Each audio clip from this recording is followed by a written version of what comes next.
Yes, agashitsi ka kera nikavumbi ku muriro, abasaza bati aliogelea huyo awezi kuzama. Inyuma y'amezi 10 abantu bibaza biyumvira umusaza Ebadass Dhozen yoba yaragiye hehe, ni kubera iki atariko aragaragara muri kino gihe mu muziki.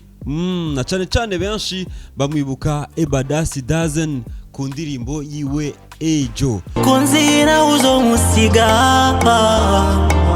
inshuti n'abagenzi. Ico no kubwira yuko uno musaza arahari kandi arabandanya akora ibikorwa byo kwikora mu gahogo, ariko ahanini kenshi muri kino gihe akora umwuga wo guhinyanyura.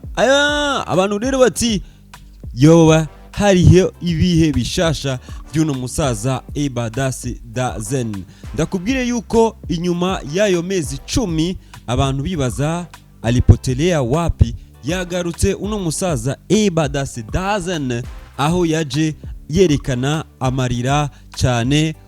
Kubera iki mvuze Amarira, nuko no musaza yarasanzwe akoresha urubuga rwiwe rwa channel ya YouTube yita Ebadass Dhozen. Yaje rero no musaza binonekana yuko na majonzi, aho yaje atubwira ati mwebwe abakunzi b'umuziki w'abaririmbyi basanzwe bibereye canke basanzwe bakundwa cyane mu ntara ya Burunga, ndaje ndabasabe mu nshigikire kuri channel yanje nshasha. Uno musaza yerekanye channel yiwe nshasha ati channel yanje ya kera wapi kuna kautilafu fulani, ndabasabe rero mugire subscribe kuri channel yanje nshasha. Uwo ni Ebadass rero Dhozen yari channel yiwe ya kera. Cette fois-ci uno musaza yaje na channel nshasha aho yise channel yitwa Dhozen Ayomide. Dhozen Ayomide ni channel nshasha,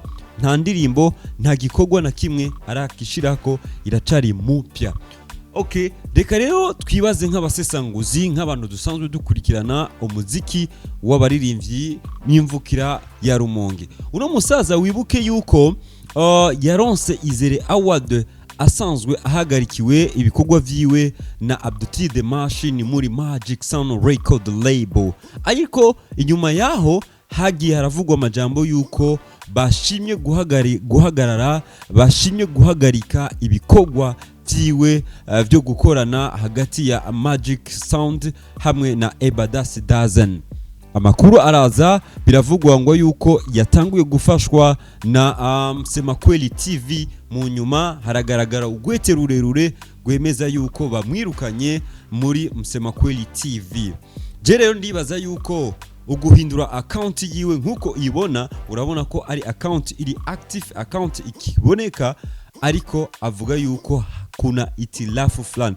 Je nibaza yuko harabaye ugukwegana hagati ya Magic Sound petete na Semakweli TV hamwe nawe, ninde yo kwegukira iyo channel yarasanzwe yitwa yuko we ayikoresha. Turamwibuka ku ndirimbo Ejo. Ayo rero n'amakuru ya Ebadass.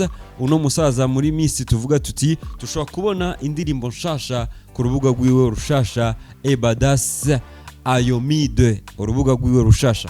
Ndakubwire rero yuko ikintu no kubwira nuko uno musaza Ebadass muri kino gihe abarizwa mu gisagara ca Kigoma, aho ni mu gihugu ca Tanzania. Ati support rero yawe irakenewe kuri urwo rubuga rwiwe rushasha kwa channel ya YouTube uno musaza Ebadass Dhozen.